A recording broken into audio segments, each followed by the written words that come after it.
Hey, what's going on, guys? Welcome to Patriot Prime Reviews and a very special video review. This is my 100th video, and I am tickled to death to do it because I did not think I would be reaching 100 videos because I didn't think I'd be doing it this long. But it's because of you guys that I have. Your likes, your comments, your reaching out to me has inspired me to continue doing this because you guys seem to enjoy what I bring to the table. So anyway, for my big 100th video, I'm going to do a big figure. Transformers Generation 1 Scorponok. The largest Decepticon toy ever made up until 2017's Titan Returns Triptychon. Now Scorponok was a Headmaster, which means a little tiny robot would transform into the head of the larger robot, and there you go. It was a unique gimmick by Hasbro and a very well-received gimmick. I mean, they're cool figures, as you're going to see. Now, Scorponok himself only appeared on television in his commercial and the very last episode of the Transformers 1 Generation cartoon series. And he was in it for about 45 seconds at the most. He's shown in base mode. He transforms to Scorpion. He fights Fortress Maximus. He transforms into the giant robot form, utters one line, and then he gets beat by Fortress Maximus, transforms back to base mode, and there you go. But the Generation 1 comics portrayed the character a lot differently. Scorponok was the leader of the Decepticons in Megatron's absence on Cybertron. He in turn pursued a group of Autobots to Nebulos, where he underwent the Headmaster procedure. He then in turn traveled to Earth and took over leadership of the Decepticons by killing Ratbat. One of my favorite Scorponok moments from the comic is when he shot Ratbat in the back because I despised Ratbat as leader of the Decepticons. Scorponok in turn got the Autobots to surrender to him, but that was a ploy by Optimus Prime to acquire his help to fight Unicron. Of course, Autobots and Decepticons team together, they fight Unicron, and Scorponok is killed during the battle, which he dies in Optimus Prime's arms. So, that was touching. Now, what was interesting about the Generation 1 Scorponok portrayal was in the comics, he was the same size as the other Transformers. He could stand and look Optimus Prime eye to eye, which the same was with Fort Max, with the toys themselves were actually gigantic. So I really like the fact that they kind of were in scale with each other, which made it a lot easier for when Scorponok decided to give Shockwave a beating too. So anyway, enough about the history of Scorponok. Let's get on to the toy review. Now the first bot we're going to look at is Lord Zarek, which is Scorponok's Headmaster partner. Now he's got some pretty good articulation. The legs move up and knees bend so you can put him in a sitting position. The arms can move as well, but since that is a square arm on a round peg that goes against this back plate, I've seen a lot of Generation 1 Zareks have their arm pegs snapped because it does put a lot of stress on that peg moving the arms. So mine's in great shape. I'm not going to fool with it. Lord Zarek himself, he's got a lot of nice molded detail. The Decepticon insignia is one I put on from Repro Labels. He has a good face sculpt, and that's pretty much it for his robot mode. Now to transform him into head mode, you just simply fold him in half, like so, and then take his little flap and fold up, and there you have the head of Scorponok. So let's move on to the main bot himself. Now the first mode we're going to go over is Scorponok's base mode, which I feel is the weakest of his three modes, but still it's not too bad. He's got a lot of nice detail on him, including the two different ramps on each side with the double barrel guns underneath. He's got repair bays on each side, one with repair arms like an arc welder and a claw, where this one over here has a lift that goes up and down. He also has these hidden compartments with missile pods, these radar dishes, 4 different radar dishes actually, that can be maneuvered wherever you'd like to display on the base. Now the base's only gimmick is a launch ramp where you can take Fast Track here, Scorponok's drone, and launch him down the ramp at a press of a button. So if you go behind the ramp, there's a button right here you press, and off he goes. Now just to show you one more time without fast track on the ramp, little button right here, press that lever, the ramp raises up and down. Now I feel that this base is more in scale with the MicroMasters than the average Decepticon toys that came out in 1987 along with Scorponok. I mean, the MicroMasters are perfect size to go up the ramps. They can fit in the repair bays where the arms can come down and work on them. They can even fit and go up and down in the lift on the other side. MicroMasters can also utilize the launch feature just like that, just as easy as Scorponok's drone himself.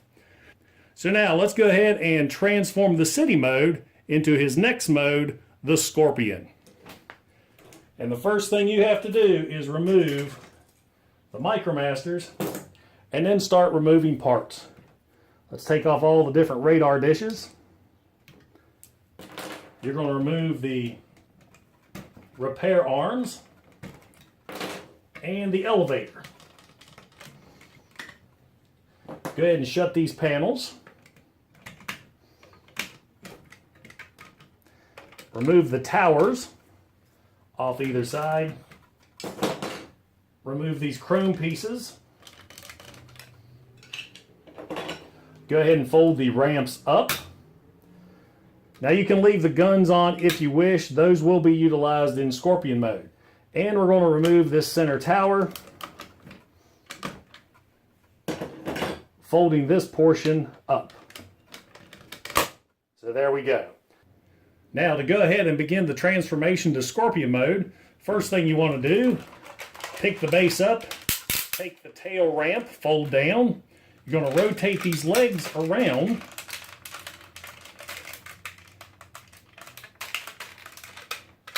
Rotate these legs up and over. So you can actually now see there the robot legs, but you're going to fold them up, and those in turn will become the Scorpion's back. Then you're going to take the ramp section here. Now there are two holes right here that correspond to these two pegs. You want to make sure that those ratchet in and peg those in nice and tight, which will hold this all together. Flip this portion out for the tail. Make sure the legs are down. And then rotate the Scorpion arms to the front.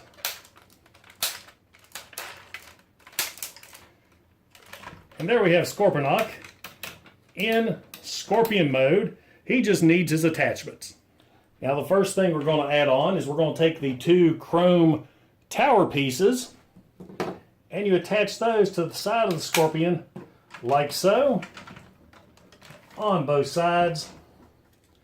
Those will cover up the hinges of this panel here. So there we go. Next we have the other dual cannons that will attach on the shoulders. Now a really cool feature that the Scorpion has is when he rolls along on the ground, if you can see that, these Scorpion legs move up and down and walk with him. I have that arm a little tight to that one, but there we go. Yeah, it's a cool yet simple gimmick that actually adds to the enjoyment of this figure. Now with the Scorpion, you can integrate Lord Zarek, Scorponok's Headmaster, into this as well. Put him in a sitting position, and you can place him right here in the Scorpion head. So now he can drive Scorponok around that way, or take him out, open this hatch up, and he can go inside here, and that way he can drive Scorponok from the inside. But the Scorpion's really cool. It's got the legs that I showed. The arms move back and forth. They ratchet really well, and he's got these great robot capture claws. So any helpless Autobot happens to get in his way, Scorponok can grab him up and totally destroy him, as should be when you have a wheelie. So anyway, that is Scorponok's Scorpion mode. Let's go ahead and transform him into robot mode now. Is take the take the scorpion tail first, unpeg that, take the double barrel cannons off, flip the back out to form the robot legs. There are feet that flip out right here at the bottom. Flip him around, and you will notice a little port here that corresponds with this peg on the tail. So you have to kind of angle this just right to get that peg to latch in to secure that back to the robot. Then you're going to take the legs, fold the legs all the way up so they're touching the backpack. Then you can flip Scorponok up. Now that we have Scorponok standing up, we're going to rotate his arms down.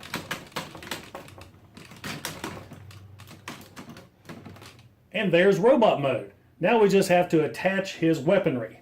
So we'll start with the double-barreled cannons. There's 4 of these. One will attach on the back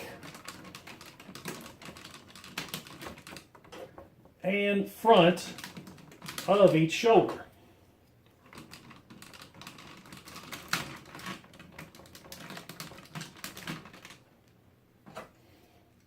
And you, of course, can position these any way you like. I usually try to match them up like so. Next, we're going to take the 2 towers that were on the city mode. And as you can see, that's a gun. That's the gun shield. You just fold those 2 or clip those 2 together. And that forms Scorponok's blaster. There's a little hole right here in the handle. That corresponds with a peg in Scorponok's claw. So you'll just attach the gun like so. Next, we're going to take the tower piece from the city. This will unfold and clip into place and become a shield which attaches to this arm here. And lastly, we take Lord Zarek. Transform him into the head of Scorponok. You can flip down the panel here to see the tumblers for the Headmaster readout. Place Lord Zarek in the slot. You'll see the readouts now. Speed is very low, strength is off the charts, and intelligence is off the charts. Like me. Anyway, flip this back up. Lift the helmet forward and the blast shield down. And there we have Scorponok in robot mode. Scorponok has great articulation in robot mode. The arms, of course, go forward, back and forth. They raise up and down. The claws move in and out. The legs can go forward and back. Really don't want to fool with it because there's no sense in moving, because with his size, he doesn't pose that well. You're basically stuck in this pose. Scorponok is also a gigantic transformer. Here he is with Generation 1 Optimus Prime. I always use Optimus Prime because everybody has Optimus Prime. But there you go. He was the largest Decepticon toy ever made up until the 2017 Titan Returns Tripticon hit the market. So there you go. I love this robot. I love the collars. I love all the weaponry. Here on the back, I have the scorpion tail up. You're supposed to actually fold it down, but I like the looks of that better. My only complaint with this guy is I wish Lord Zarek's Headmaster transformed more into a face than this teeny tiny little robot head. But the helmet kind of makes up for it, and it is what it is. Now, the Titan's Return line came out with a Scorponok figure. He was a little Titan Master that transformed into a very nice looking Generation 1 inspired Scorponok head. But the only problem, it doesn't quite work with the Generation 1 version. So there you have it, guys. 1987 Headmaster's Commander, Scorponok. Now I did want to take some time and go over Scorponok's drone Fast Track. He is a sort of dual-barreled tank, orange and gray with 6 different wheels that roll very well, as you saw in the main review when he went off that ramp. But that's pretty much it for him. He's got some pretty good details on him. The stickers you see were added extra by me from some repro label scraps because unfortunately this guy doesn't come with any stickers. Now let's show you how to transform him. First you want to take these guns off. Real simple transformation. You unfold him, bend the feet forward. Now here's fast track and robot mode. You just want to add the tank's cannons into his fists for guns. And there you go. Like I said when I went over his tank, he is a very plain looking bot. All the stickers you see on him were added by me from some repro label scraps. If you just buy him as he is completely gray and orange. There's no details to him whatsoever. But he's not a bad looking bot when you add some stickers to him. So, hey, repro labels, if you're paying attention, this guy needs your help bad. If you are going to want to add a Generation 1 Scorponok to your collection, be prepared to hunt down a lot of parts if you don't buy him complete. Scorponok comes with a large orange blaster, a gun cover, 2 chrome shield pieces, 2 repair arms, 1, 2, 3, 4 dual barrel cannons, the Headmaster Lord Zarek, Fast Track's body, both of Fast Track's arms, Fast Track's guns, 1, 2, 3, 4 different radar dishes, 2 pieces to the elevator lift, and the shield. And I'm letting you know right now, these pieces do not come cheap. Now, do I think a Generation 1 Scorponok belongs in your collection? Without a doubt. He looks fantastic on your shelves. Those bright green collars really pop. But man, be prepared to spend some money and spend some time if you're going to hunt one down and get all those different pieces and parts. Because as I showed you, he comes with a bunch. Now granted, you don't need all the pieces to form robot mode or scorpion mode. They're mainly used for his base mode, and there's not many people I know that keep their Scorponok displayed in base mode unless they have an extra. And guys, I want to thank you once again for helping me reach 100 videos and liking and subscribing my channel. If you haven't yet, please do so. I have a lot more Generation 1 figures and other Transformers in my collection I'm hoping to put in front of the camera. Guys, this is Patriot Prime, signing out.